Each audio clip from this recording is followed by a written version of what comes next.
Labdien, labdien! Šodien mēs kopā apgūsim burtiņu O. Un mums to palīdzēs orangutans Oto, jo orangutanam Oto arī O burtiņš ir ļoti, ļoti svarīgs. Viņa vārds Otos ir gan sākumā, gan beigās ar O burtiņu, un arī orangutans sākās ar burtu O. Un tas vēl nav viss. Kā redzat, orangutans Oto ir oranžs.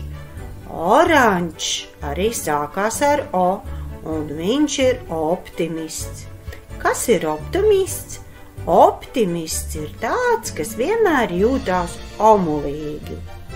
Un orangutanam Oto ļoti patīk klausīties radio.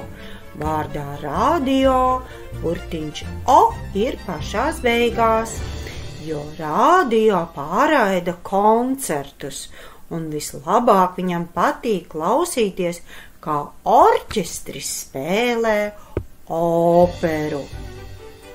Jā, viņam ļoti patīk klausīties operas. Un kā gan citādāk viņš varētu klausīties, kā vien pa radio. Un ko tad vēl dara mūsu Oto? Oto organizē ballītes. Jā, viņam ļoti patīk organizēt. Un ballītēs, protams, ir baloni. Vārdā baloni arī ir O, tāpat kā vārdā organizē, sākumā ir O. Un tā kā viņš organizē ballītes, viņš labi zina arī, kas ir disko. Vārdā disko burtiņš O ir beigās. Oho, ojē, olē, oho. Bet par to drusciņ vēlāk. Vispirms mēlīšu vingrinājumi.